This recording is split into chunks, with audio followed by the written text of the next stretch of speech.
Oke, baik. Kemudian kita masuk ke pendekatan penelitian. Penelitian itu dilakukan dengan memiliki pendekatan dua cara, yaitu kualitatif dan kuantitatif. Kualitatif itu adalah penelitian yang eh, tidak menggunakan alat ukur yang akurat. Dan biasanya masalahnya itu muncul belakangan dia. Metodenya juga belakangan sambil jalan. Ini cocok dilakukan untuk orang-orang penelitian sosial. Apa contoh penelitian kualitatif? Penelitian, kalian pernah masih ingat dengan Seno Hogronyo? Siapa Seno Hogronyo itu? Nggak tahu, Pak. Yang nyamar jadi orang Aceh itu, yang nyamar jadi ulama di Aceh, Pak. Tapi siapa dia?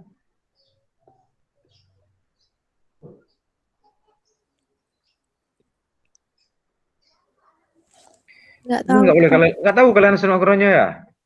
Enggak, Nggak, Pak. Pak. Cuma satu orang yang tahu. Waduh, ini sejarah Aceh nggak boleh lupakan ini.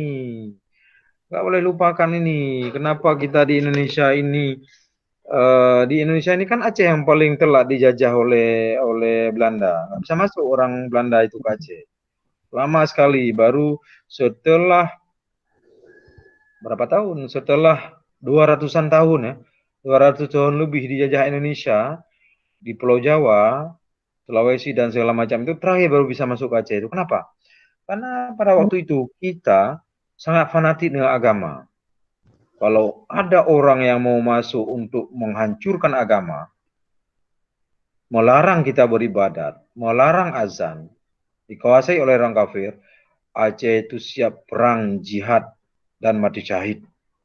Sehingga mereka berperang dengan luar biasa, lalu takut orang itu. Jadi belum masuk pun mereka udah dilawan oleh orang Aceh di pantai. Jadi waktu di teropong nampak di sini banyak kali meriam-meriamnya. Nggak berani masuk orang Belanda itu. Ya. Lalu pas dikirim satu pasukan, mati pasukan itu dilawan oleh orang Aceh. Ini banyak kali cerita-cerita yang unik dulu ya. Dengan cerdiknya, ini satu contoh. Pada saat dikirim pasukan, lalu pasukan itu diajak bersahabat oleh orang Aceh. Lalu orang Aceh, orang kita di sini apa namanya ini minum kelapa. Jadi akhirnya si Belanda, tentara Belanda suka juga minum kelapa. Oke, boleh tapi kalian berbaris semua. Berbaris kalian semua, nanti masing-masing satu orang Aceh jadi orang Aceh yang tugas buka kelapa pakai parang, lalu ada aba-aba nanti minumnya sama-sama ya. Satu, dua, tiga minum. Mereka tentara itu udah dibariskan. Lalu orang Aceh sudah ada kode. Pada saat mereka bersama-sama minum kelapa, langsung tancapkan parang di lehernya. Satu, dua, tiga. Minum mereka berdua, seragam. Lalu dop, mati semua itu. Karena para orang Aceh tugasnya sebagai yang buka kelapa kan parangnya di tangan. Nah itu kecedikan-kecedikan seperti itu dipakai. Nah lalu tentara apa namanya Ratu Belanda itu bingung bagaimana menguasai Aceh.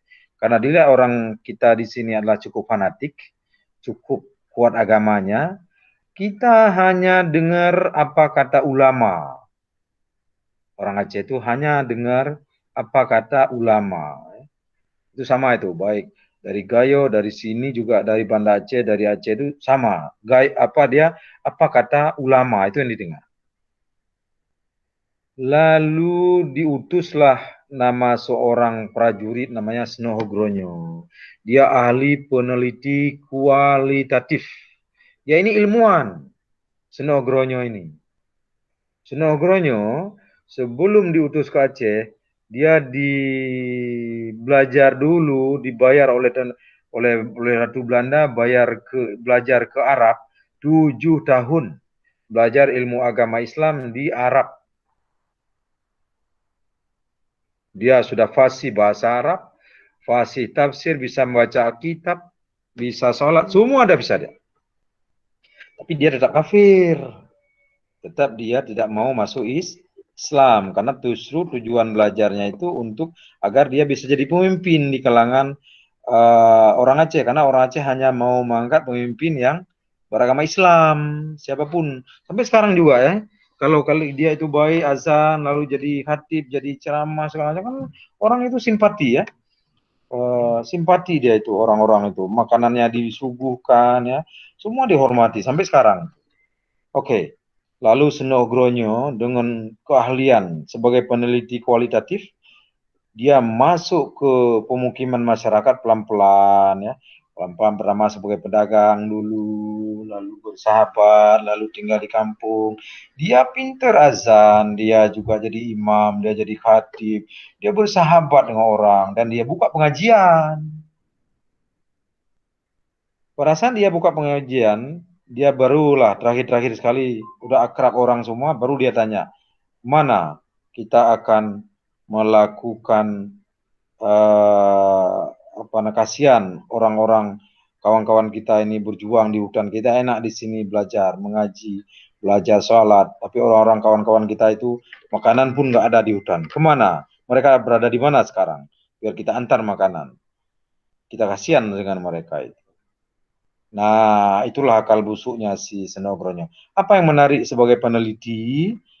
Dia datang sebagai peneliti untuk mengetahui kelemahan-kelemahan orang Islam, orang kita di Provinsi Aceh ini, dengan menggunakan cara atau metode riset yang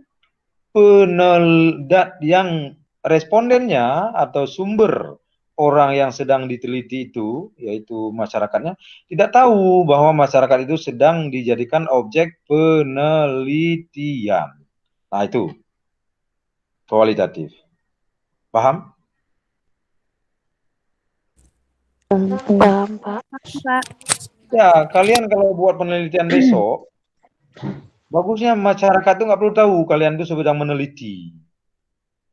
Kalian sedang melakukan sensus. Nggak perlu. Kenapa? Kalau perlu, kalau tahu, masyarakat itu nggak akan menyampaikan informasi itu 100% benar, nggak? Orang kita pintar sekali itu, menyembunyikan info-info. Dia akan info sesuai dengan orang kita itu cerdas. Ya, itu sebenarnya.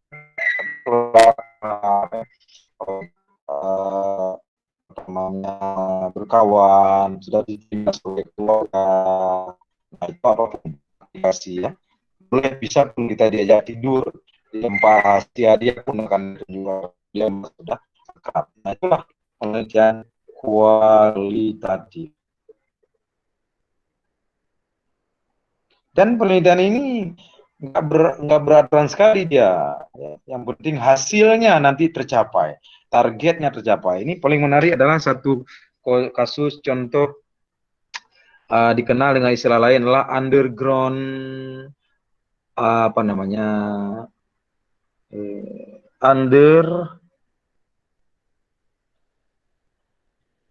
underground research. Underground research. Artinya, si peneliti itu benar-benar berbaur, bermasyarakat, sempurna, sehingga kita tidak tahu bahwa dia sedang meneliti. Ini satu pekerjaan intelijen.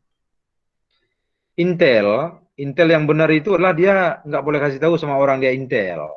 Kalau ada di kampung kalian Intel kasih tahu dia itu Intel, itu bohong, bodoh. Benar nggak?